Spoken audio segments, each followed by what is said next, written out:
How you keep this morning?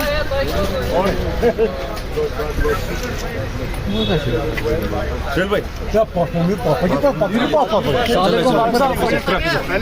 चलो पीछे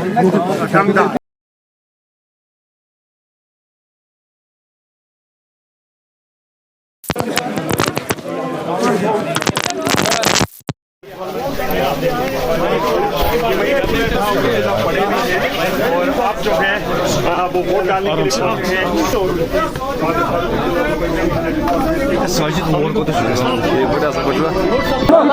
photographer है किसने उमर साहब यार इधर हटो ना ओ यार ये पीछे करो कैमरा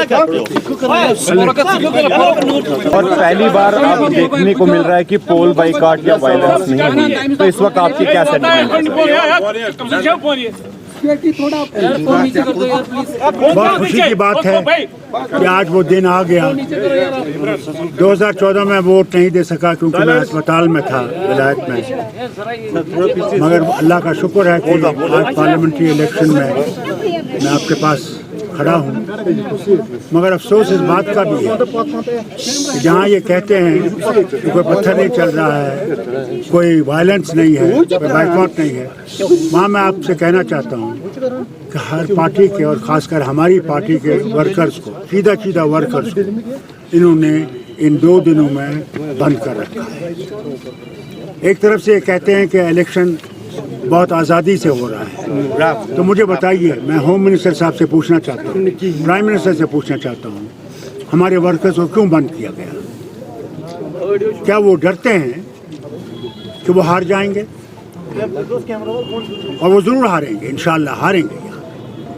लेकिन प्रधानमंत्री कह रहे हैं कि हम कामदार है, बाकी नामदार है, 405 आप छोड़ दीजिए ना, वो क्या कह रहे हैं? वो कह रहे हैं, वो कहने दीजिए। हमने तो नाम दे के, बाकियों ने तो चलिए सिर्फ इल्ज़ाम लगाया। हमने तो आपको नाम दिए हैं इलेक्शन कमीशन को, हमने थाने की डिटेल्स दिए हैं जिन थानों में उनको बुलाया गया है, और हमने अपने रिप्रेजेंटेशन में ये भी कहा कि हम ये 8 नाम इसलिए दे रहे हैं ताकि आप ये ना कहो कि हम बिना सबूत के बात कर रहे हैं।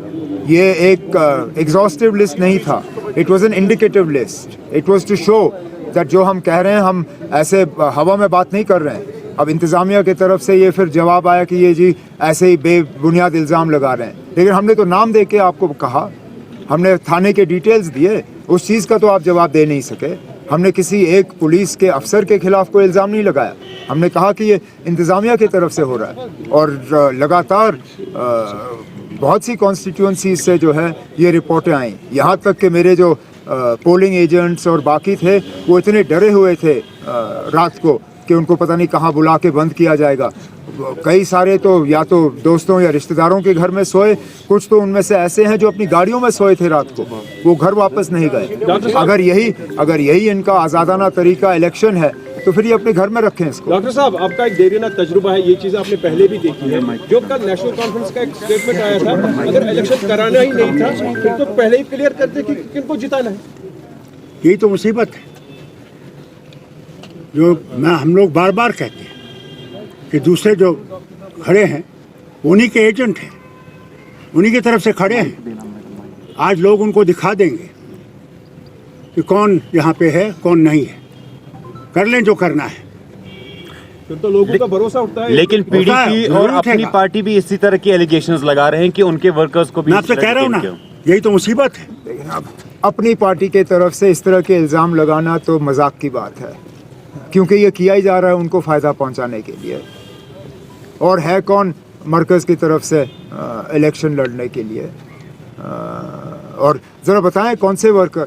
मैं फिर ये बात दोहराता हूँ ना, अब हमने तो कम से कम आपको नाम दिए, थानों के डिटेल्स दिए, वो ज़रा बताएं कौन है और किस थाने में लिया गया। अब चलिए जो हुआ सो हुआ, रात गई बात गई, आज नया दिन है। अब उम्मीद करते हैं कि हमारे वर्करों को इस तरह तंग नहीं किया जाएगा। आज हम पोलिंग बूथ के बाहर खड़े हैं, हमने अपने वोट का इस्तेमाल किया। हमारे साथ 2 फर्स्ट टाइम वोटर हैं जो पहली मर्तबा वोट डाल रहे हैं। ये पहली बार है कि हमारी फैमिली की 3 पीढ़ियाँ जो हैं एक साथ वोट डालने आए। मैं यही उम्मीद करूँगा कि बाकी जगहों में भी इसी तरह अपने जमहूरी हक़ का जो है वोटर इस्तेमाल करें।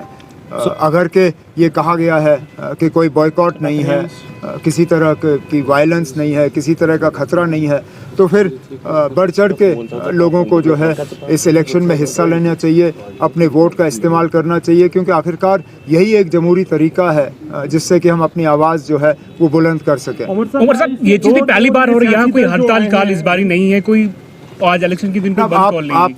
आप शाम तक वेट करके देखते हैं ना अब इसका कितना असर पड़ेगा। आप कहते हैं कि कोई बॉयकॉट कॉल नहीं है, ठीक है ना, अब नहीं है, तो इसका वोटरों पे कितना असर पड़ेगा आज शाम जब तक पोलिंग बूथ खुले हैं तब तक देखें। अब जो लेकिन अब इस बार तो चलिए फिर आप मान के चले ना कि जो वोट में हिस्सा नहीं ले रहा है अपनी मर्जी से नहीं ले रहा है।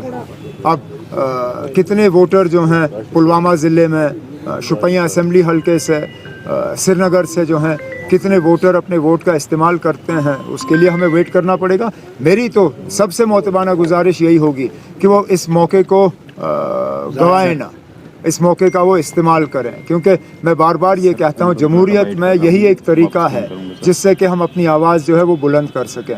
बहुत सी ऐसी बातें हैं जो हो चुकी हैं जिनके बारे में वोटरों को अपनी राय जो है वो देनी होगी, और ये एक तरीका है।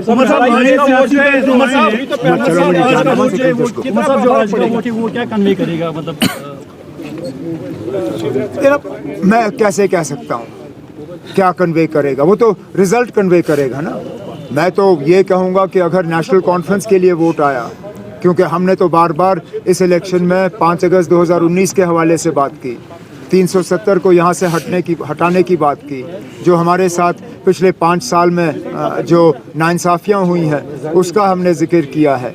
जाहिर सी बात है इंशाल्लाह जब नेशनल कॉन्फ्रेंस के उम्मीदवार जीतेंगे तो अक्सर बेशतर वोटरों की भी यही राय होगी जो हमारी है। लेकिन ये सवाल आप मुझसे तब पूछिए जब 4 जून को नतीजे होंगे।